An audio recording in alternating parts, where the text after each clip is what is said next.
बिस्मिल्लाहिर्रहमानिर्रहीम। साले अव्वल नज़म नंबर 2 नात शायर माहिरुल कादरी। इस नज़म में हम सिर्फ आपको आसान तरीन ज़बान में कोई भी लफ्ज़ मुश्किल इस्तेमाल किए बगैर तशरीह बताएंगे और इनके हवाले के शेर जो साथ लिख देंगे उनको पढ़ा नहीं जाएगा, ना ही उनको समझाया जाएगा।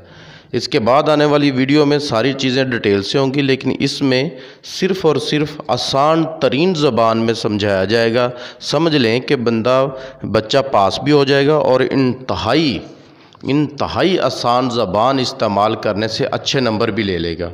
तदा है रब्बे जलील के बाबरकत नाम से, जो दिलों के भेद खूब जानता है।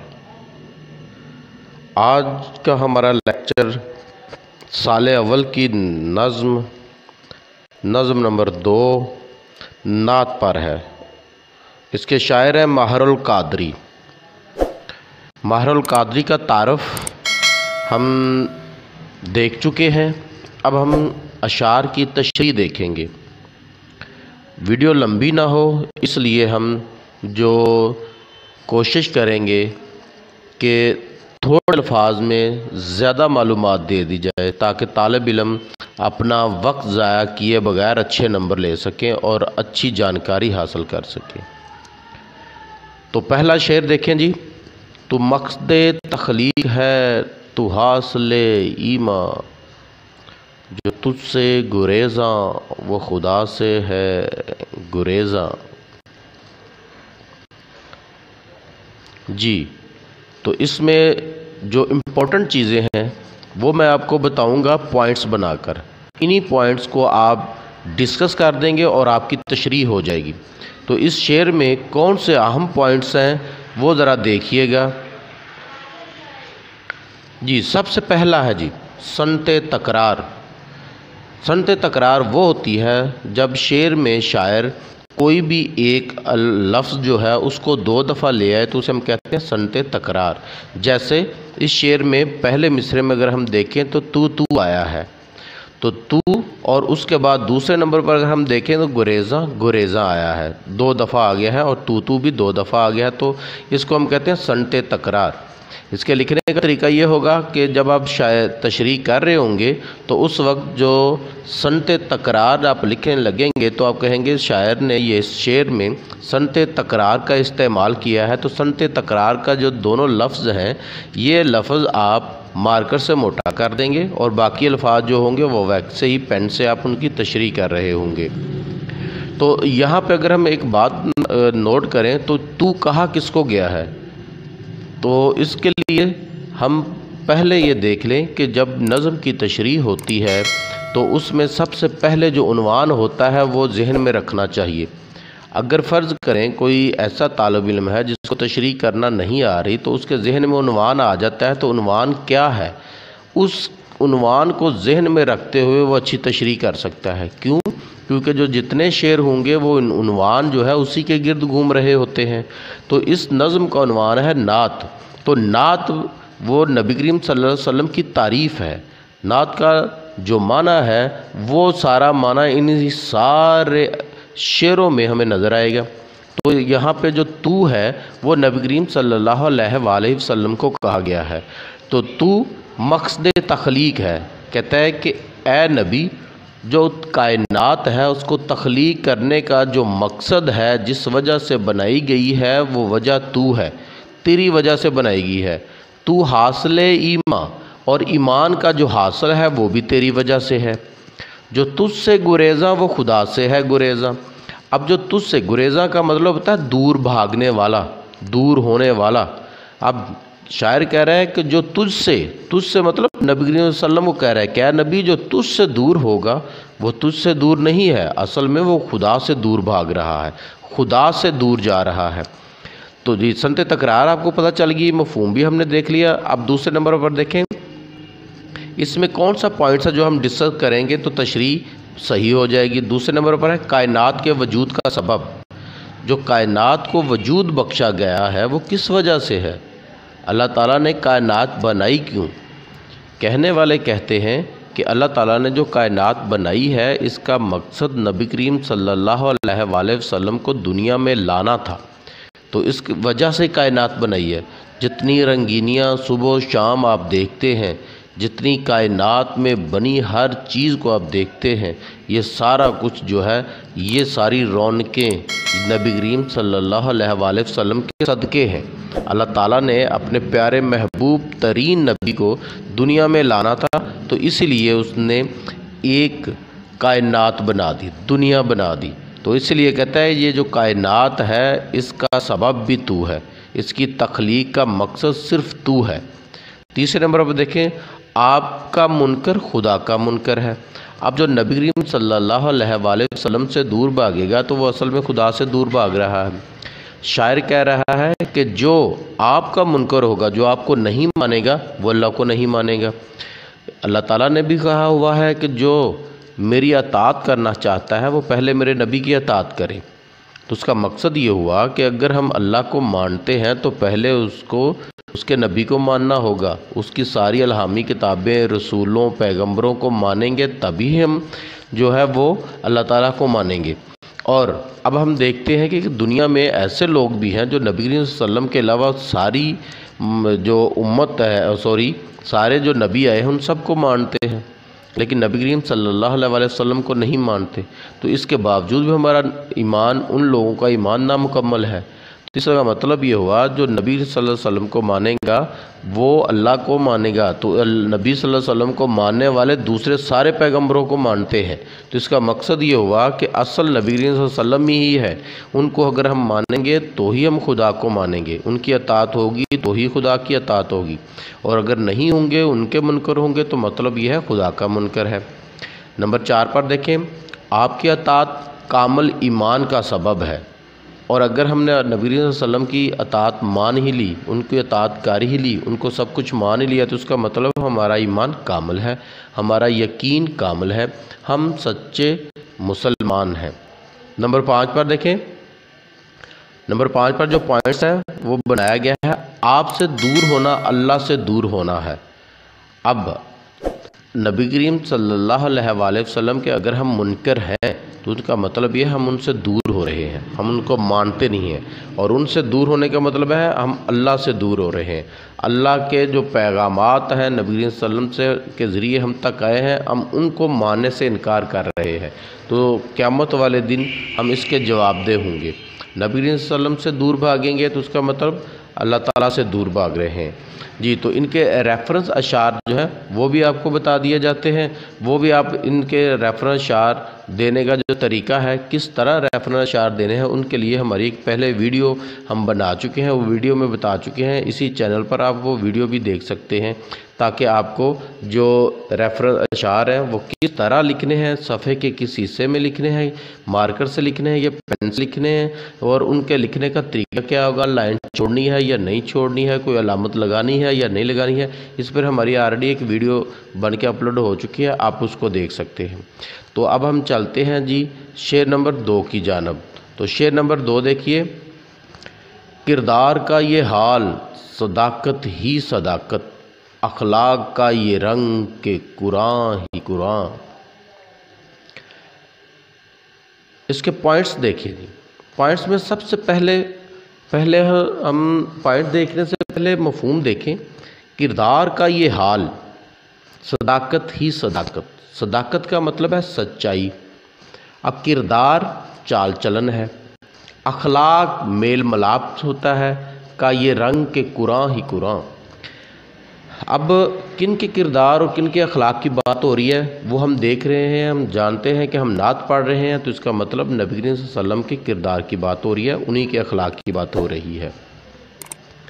तो किरदार कहता है नबी करीम सल्लल्लाहु अलैहि वसल्लम का जो किरदार है ना वो सवाए सच के और कुछ नहीं है, और जो अखलाक है वो कुरान है और कुछ नहीं है। इसकी डिटेल हम देखेंगे। पहले आप देखें कि इनके जो पॉइंट्स हैं वो क्या है। 5 पॉइंट हैं इसी के भी। सबसे पहले देखें सनते तकरार है। अब आप सारे जानते हैं कि सनते तकरार क्या होती है, हम पहले भी बात कर चुके हैं। और अगर हम गौर करें तो पहले मिसरे में सदाकत ही सदाकत, सदाकत सदाकत 2 दफ़ा आ गया है, तो इसका मतलब ये तकरार है। दूसरे नंबर पर हम देखें कुरान जो दूसरे मिसरे में आया है, कुरान का लफ्ज़ भी 2 दफ़ा आ गया है, तो लिहाजा ये भी संते तकरार होगी। इसको किस तरह लिखना है वो हम पहले शेर में डिस्कस कर चुके हैं। नंबर 2 पे देखें तलमी है। तलमी की कई किस्में होती हैं, ये आप देख लें, इसमें भी हमारी एक वीडियो पहले हो चुकी है कि तलमी कितनी किस्म की है। तलमी आप सल्लल्लाहु अलैहि वसल्लम को सादक कहा जाता था। अब सादक कहा जाता था, पुराने वक्तों की बात है, तो तलमी का आपको पता है तारीख़ी वाक़े की तरफ इशारा करने को, तारीख़ी तहज़ीब हो, कोई मेले ठेले हों, मशहूर कोई भी चीज़ हो, चाहे वो शख्स हो, उसकी तरफ इशारा करने को तलमी कहा जाता है। तो अब नबी करीम सल्लल्लाहु अलैहि वसल्लम का वो किरदार सादक था, जो सच था, सच्चाई के सिवा कुछ भी नहीं था, उसकी तरफ इशारा किया गया है, तो इसको हम तलमी कहेंगे। अब जिस तरह संते तकरार आप मोटा करेंगे मार्कर के साथ, हमने पहले शेर में जैसे बताया है, सेम उसी तरीके से तलमी को भी आप इसी तरह लिखेंगे। तो तीसरे नंबर पर देखें जी, सादको अमीन कबल अज़ नबूवत। अब नबी करीम सल्लल्लाहु अलैहि वसल्लम का किरदार ये तो नहीं था कि जब नबूवत मिली उसके बाद किरदार ऐसा हुआ था। नबी करीम सल्लल्लाहु अलैहि वसल्लम का किरदार हो, अखलाक हो, वो उनके पैदा होने से, होश संभालने से चलता रहा है। नबूवत मिलने से पहले भी उनका अखलाक नेक था, उनका किरदार सच्चा था, उन्होंने उससे पहले भी कभी झूठ नहीं बोला था, उन्होंने उससे पहले भी किसी से बदतमीज़ी नहीं की थी। अल्लाह ताला के पसंदीदा नबी थे। जब उन्हें नबूवत मिली तो नबूवत मिलने के बाद उन्होंने अपना किरदार ठीक नहीं किया, किरदार पहले ही ठीक था। अब सादक का लक़ब या अमीन का लक़ब नबूवत मिलने से पहले ही उन्हें मिल चुका था। शायर भी यही चाह रहा है कि किरदार है जो उनका वो सिर्फ़ सच्चाई है, सादक है, कोई उसमें ज़रती बराबर भी शक नहीं किया जा सकता कि उन्होंने कभी झूठ बोला होगा। सारी ज़िंदगी सच बोला है और सिर्फ़ सच बोला है। और अखलाक उनका ऐसा था कि अपनों ही से नहीं, गैरों ही से नहीं, गैर मज़हब वालों से भी अच्छा था। अपनों से सलूक तो अच्छा होता ही है इंसान का, मज़ा तो तब है जब दूसरों से भी अच्छे सलूक से पेश आया जाए। तो नबी करीम सल्लल्लाहु अलैहि वसल्लम का किरदार ऐसा ही था, वो भी दूसरों से तहम्मुल, बुर्दबारी, प्यार, मोहब्बत, अखलाक, हर वो सिफ़त जो दुनिया में हो सकती है अच्छे अखलाक की, वो नबी करीम सल्लल्लाहु अलैहि वसल्लम में थी, और इसी से वो दूसरों से हम कलाम होते थे। इसलिए वो उन्हें नबूवत से पहले ही, कबल अज़ नबूवत ही उन्हें सादक और अमीन कहा जाना शुरू हो चुके थे, लोग कहा जाता था। और नंबर 4 पे किरदार और अखलाक है। और नबी सल्लल्लाहु अलैहि वसल्लम का किरदार और अखलाक, ये दोनों चीज़ें जो थीं वो इंतहा पर पहुंची हुई थी अपनी, दुनिया में इसकी मिसाल नहीं मिलती, ना उससे पहले ना उससे बाद में। और आखिरी में है आपकी ज़िंदगी और कुरान। अब पहले मिसरे में अगर आप देखें तो किरदार हुआ है कि उन्होंने सारी ज़िंदगी सच बोला है, ये उनका किरदार है, उन्होंने झूठ नहीं बोला। और अखलाक की अगर हम बात करें तो उन्होंने जिस तरह अखलाक कुरान में बयान किया गया है कि इंसान इंसान का दारू है, इंसान इंसान के लिए ही है, उसके दुख सुख में वही शरीक होगा, तो वो जो अखलाक का बेहतरीन नमूना है कुरान में बयान किया गया है, वो नबी सल्लल्लाहु अलैहि वसल्लम ने अदा किया है। कुरान में अल्फाज में है और नबी सल्लल्लाहु अलैहि वसल्लम ने उन्हें अमलन करके दिखाया है। तो इसलिए जो कुरान कहता है वो नबी सल्लल्लाहु अलैहि वसल्लम करते हैं, उन्होंने करके दिखाया है।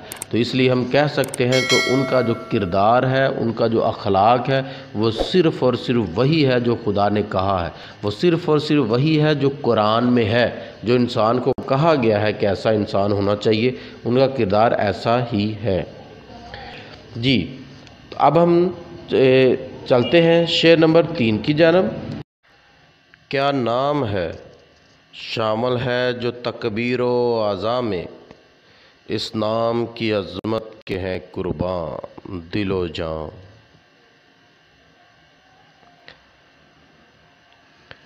जी, इस शेर में आप देखें कि हमने इसके भी 5 पॉइंट्स बनाए हैं। पॉइंट्स कम या ज़्यादा भी हो सकते हैं, लेकिन हम तशरीह को पूरा करने के लिए और जो बेहतरीन चीज़ें हैं उनको एक्सप्लेन करना हमारा मकसद होता है, इसलिए जितने अच्छे पॉइंट्स बनते हैं वही बनाए जाते हैं। इसमें हम गौर कीजिए कि पहले पॉइंट में अगर हम पहले शेर का मफ़हूम देखें तो उसने कहा है शायर ने क्या नाम है। अब क्या नाम है, हमको पता है कि जो क्या लफ्ज़ है वो सवालिया होता है, लेकिन यहाँ पे क्या नाम है, यहाँ हैरानी और इस्तफ़हामिया लहजा मिला जुला है। जैसे हम कहते हैं वाह क्या बात है, ये ऐसा अंदाज़ है। क्या नाम है, शामिल है। शामिल से मतलब तकबीर व अज़ा में, कि तकबीर में भी है और अज़ान में भी है। इस नाम की अज़मत के कुर्बान दिलो जां, कुर्बान दिलो जां, अज़मत बढ़ाई। अब देखें तकबीर और अज़ान क्या होता है, ये हमने इसमें डिस्कस करना है। और क्या नाम है, किस नाम की बात हुई है, वो नबी करीम सल्लल्लाहु अलैहि वसल्लम की बात हुई है। ये हमें कैसे पता चला, ये हमें पता चला कि जो हम नज़म पढ़ रहे हैं उसका उन्वान है नात, और नात का मतलब है नबी करीम सल्लल्लाहु अलैहि वसल्लम की तारीफ़। तो पहले नंबर पर देखें, तकबीर और अज़ान को हम बाद में डिस्कस करेंगे, लेकिन पहले देखें कि आप सल्लल्लाहु अलैहि वसल्लम के नाम की अज़मत, नबी करीम सल्लल्लाहु अलैहि वसल्लम के नाम की जो अज़मत है वो कितनी बुलंद है, वो कितनी बड़ी है, उस कैसे होता है। इसके साथ हम पॉइंट नंबर 2 को मिला लेंगे तो हमें पता चल जाएगा उनके नाम की अज़मत कैसे है। मैं चाहूँ तो इस शेर की तशरीह 1 घंटे में भी कर सकते हैं, 1 घंटा लगा सकता हूँ, लेकिन आपके टाइम की वजह से आपकी वीडियो ज़्यादा लंबी ना हो जाए, आप उकताहट का शिकार ना हो जाए, इसलिए पहले शेरों में मैंने थोड़ा मवाद बयान किया है और सीधा सीधा मवाद बयान किया है। इसमें भी हम ऐसा ही करेंगे। नबी करीम सल्लल्लाहु अलैहि वसल्लम की तारीफ़ किस तरह करनी है ये आप बहुत अच्छी तरह जानते हैं, इसलिए पहली नात है, इसलिए हम इसकी जो तारीफ़ है नबी करीम सल्लल्लाहु अलैहि वसल्लम की, उसकी तरफ सिर्फ इशारे करते जाएंगे। आप उनकी तारीफ़ डिटेल से पेपर में लिख दीजिएगा। तो अब देखें दूसरे नंबर पर तकबीर और अज़ा में आपका नाम शामिल है।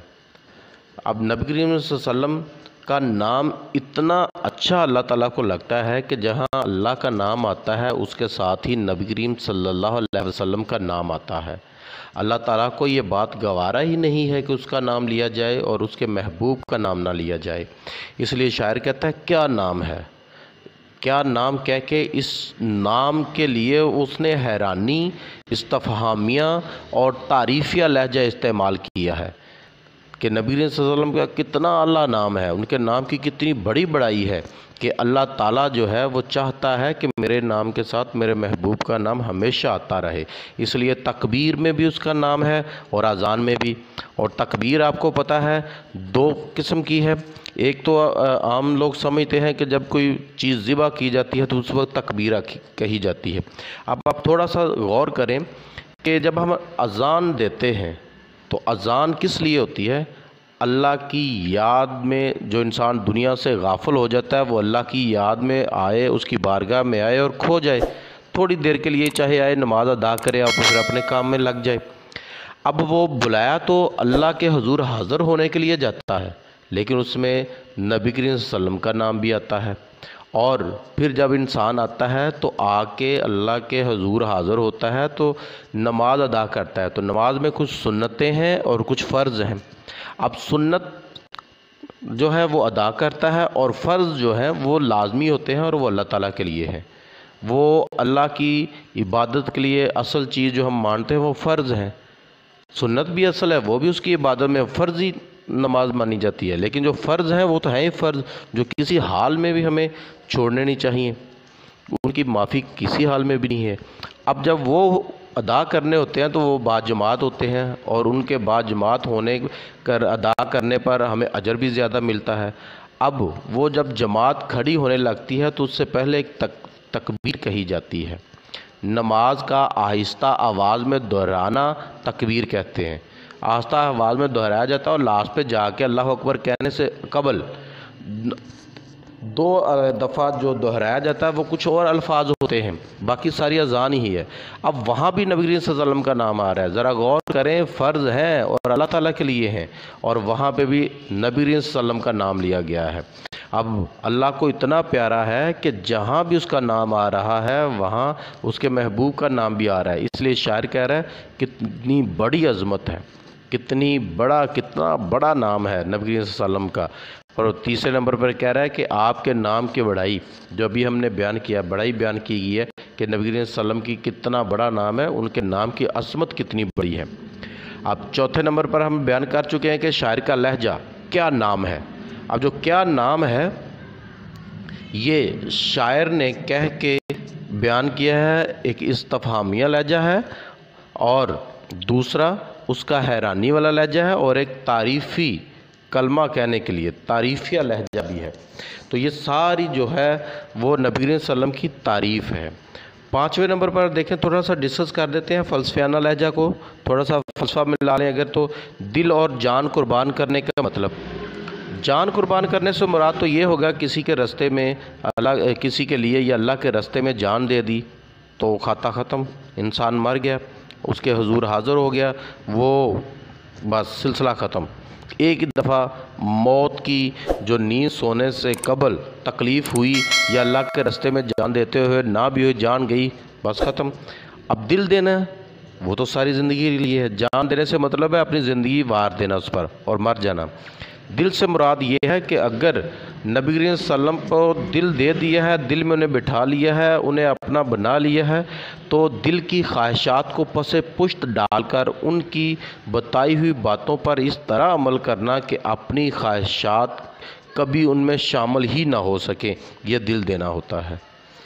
جب کسی کو دل دیا جاتا ہے تو اس کا مطلب یہ ہے کہ اس کو دل میں اس طرح رکھ لیا گیا ہے کہ کوئی اور چیز اس کے مد مقابل نہیں ہے، صرف وہی ہے، ایون کہ یہاں تک کہ اپنی خواہشات بھی اس کے مد مقابل نہیں ہے، پھر اس کے مطابق زندگی گزاری جاتی ہے، نہ کہ اپنے مطابق۔ جی تو اب ہم چلتے ہیں اگلے شعر کی جانب۔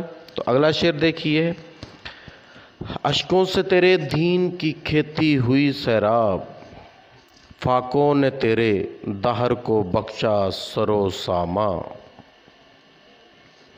اس میں دیکھیں کہ 5 ہی ہیں، اس میں بھی 5 پوائنٹس ہیں، انہی کو آپ ڈسکس کریں گے اور انہی کو ڈسکس کرنے سے آپ کا جو مواد ہے وہ پورا ہو جائے گا، اشعار کی تشریح مکمل ہو جائے گی، اور اس کے لیے جو حوالے کے ریفرنس شعر ہیں وہ بھی آپ نے دینے ہیں، تو آپ کی لینتھ کافی اچھی ہو جائے گی۔ پہلے نمبر پر دیکھیں، آپ کے دکھ اور اسلام۔ اب نبی کریم صلی اللہ علیہ وسلم کے جو دکھ ہیں وہ کس کو نہیں پتہ، اور وہ سارے دکھ آپ نے جھیلے ہیں، اگر وہ آپ نہ جھیلتے تو اسلام اس قدر نہ پھیلتا۔ نبی کریم صلی اللہ علیہ وسلم کتنی اچھی زندگی گزار رہے تھے، مکے کے لوگ کتنا انہیں معتبر، کتنا اچھا، کتنا نیک انسان مانتے تھے نبوت سے پہلے۔ اب جیسے ہی آپ نے نبوت کا دعویٰ کیا، نبوت کا اعلان کیا، تو آپ کے جو چاہنے والے تھے، صادق اور امین کہنے والے تھے، مکے کے لوگ جو آپ کی تعریفیں کرتے نہیں تھکتے تھے، وہ سارے آپ کے دشمن ہو گئے، اور پھر کتنی تکلیفیں برداشت کیں۔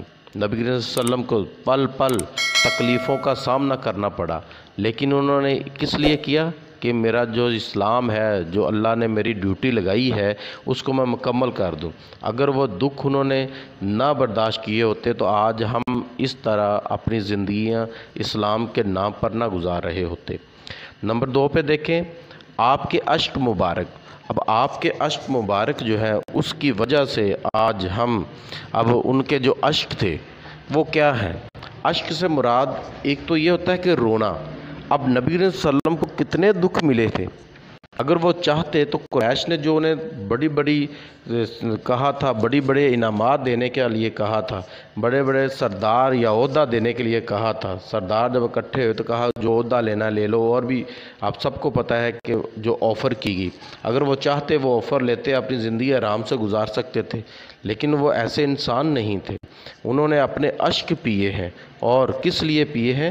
کہ اس لیے کہ اسلام پھیل سکے، اور اگر وہ ان کے عہدوں پر قبول کر لیتے ان کے عہدے تو آج کچھ سینیریو کچھ اور ہوتا، لیکن اللہ تعالیٰ نے جو ان کی ڈیوٹی لگائی تھی وہ انہوں نے اس مقصد کے لیے دن رات ایک کیا، اور بالکل تھوڑی 40 سال میں وہ نبوت ملی، باقی 23 سال بچے، 63 کی عمر تھی، ان 23 سالوں میں وہ انقلاب لے کے آئے جو نہ تاریخ میں پہلے آیا ہے اور نہ اب آئے گا، اب آیا ہے اور نہ ہی قیامت تک آئے گا۔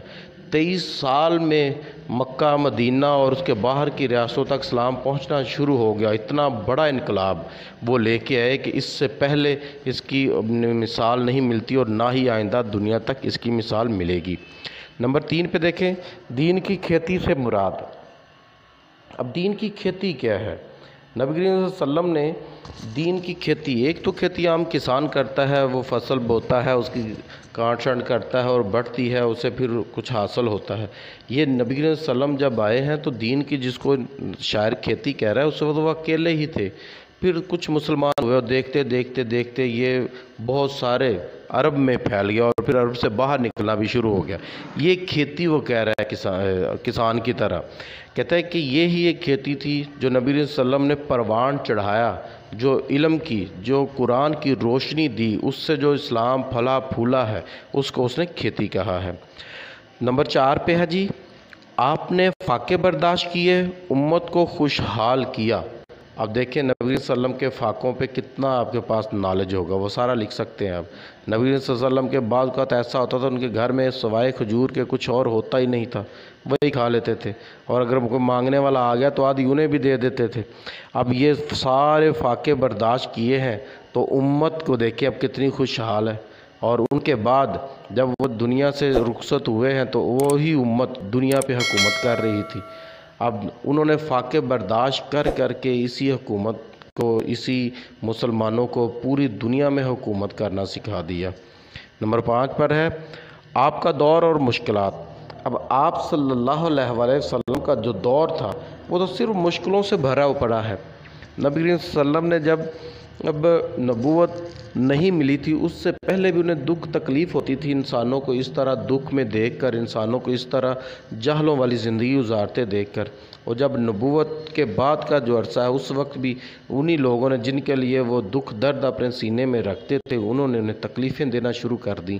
تو اب ان کو اس بات کا بھی دکھ تھا کہ میں چاہتا ہوں یہ راہ راست پر آ جائیں، لیکن یہ ہے کہ خدا کے شرک کرتے ہیں، خدا کے اور نام پر لوگوں کو یا اور خدا بناتے ہیں، ایک خدا کی بجائے کئی خداؤں کو مانتے ہیں، اور میں اگر ان کے لیے ایک اچھی خبر لے کے آیا ہوں تو مجھے ہی تکلیف دیتے ہیں۔ یہ سارے دکھ کا دور تھا، اور نبی صلی اللہ علیہ وسلم نے سارا دور دکھ والا جھیلا ہے، اور امت کے لیے وہ خوشخبری کہ بعد میں وہی امت پوری دنیا پر حکومت کر رہی تھی۔ اس لیے آپ صلی اللہ علیہ وسلم کا یہ دور ہے، اشک پیے ہیں تو دین کی کھیتی سیراب ہوئی ہے، دکھ جھیلے ہیں تو اسلام کی جو کھیتی ہے وہ بڑی ہے، اسلام پھلا پھولا ہے، اور اتنی مشکلات برداشت کی ہیں تو آج کا مسلمان خوشحال اپنی مرضی سے زندگی گزار رہا ہے۔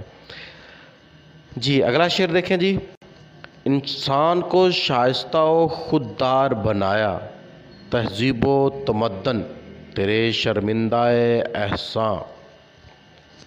اس کے پوائنٹس بھی 5 ہیں۔ سب سے پہلا پوائنٹ دیکھیں، دنیا کو اخلاق کی روشنی سے منور کیا، دنیا کو تہذیب و تمدن سکھانے والا۔ پہلا، دنیا کی اخلاق کی روشنی سے۔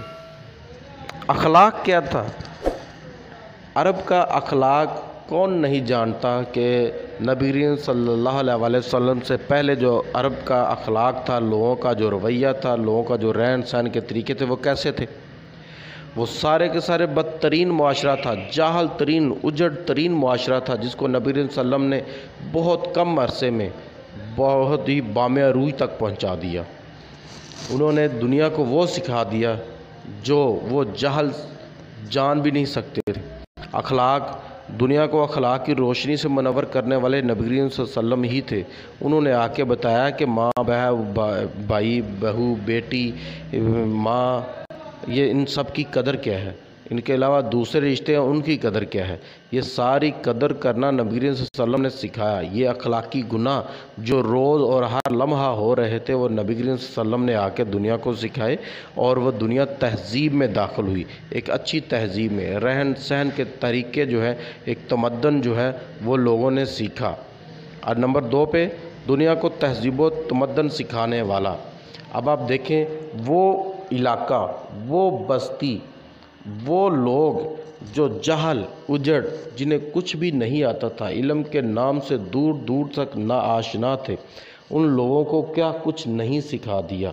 تہذیب و تمدن، رہن سہن کے طریقے کیا نہیں سکھایا؟ وہ اونٹ چرانے والے، ننگے پاؤں پھرنے والے، جنہیں صرف ایک ہی فکر تھی، بکریاں چرانا، اور جو سردار تھے انہیں سرداری کرنا، اور طرح طرح کی جو غلیظ قسم کی رسمیں تھیں ان میں الجھے ہوئے تھے۔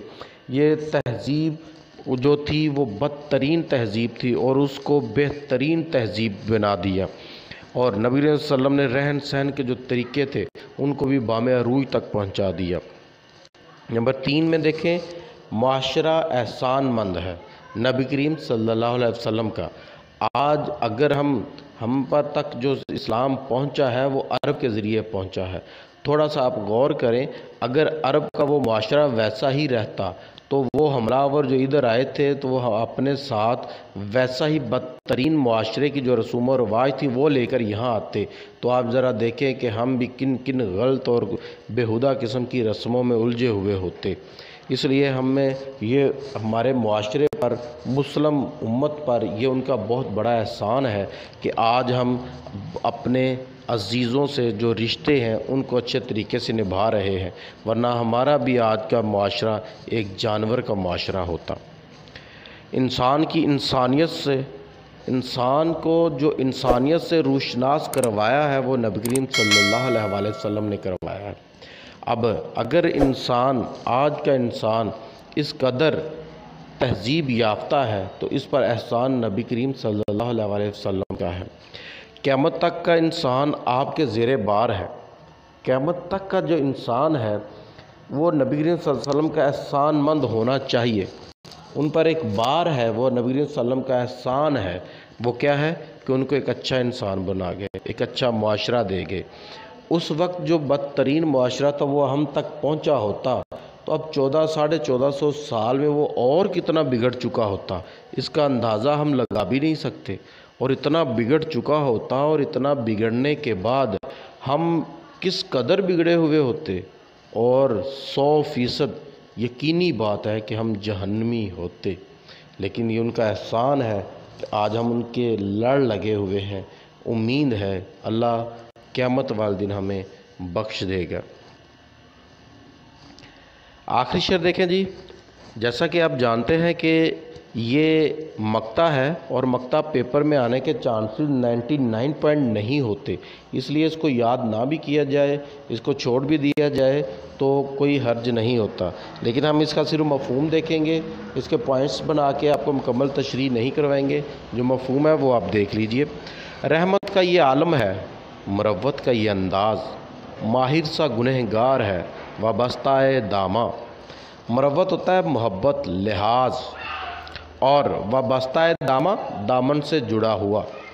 कहता है कि उनकी रहमत का ये आलम है, ऐसी कैफियत है, उनके मोहब्बत प्यार का ये अंदाज़ है कि मैं उनके दामन से जुड़ा हुआ हूँ। इसलिए क़यामत वाले दिन अल्लाह ताला मुझे सिर्फ़ इसलिए बख्श देगा कि मैं उनके महबूब तरीन जो नबी हैं उनकी उम्मती हूँ, उनका उम्मती हूँ, उनकी उम्मत में शामिल हूँ।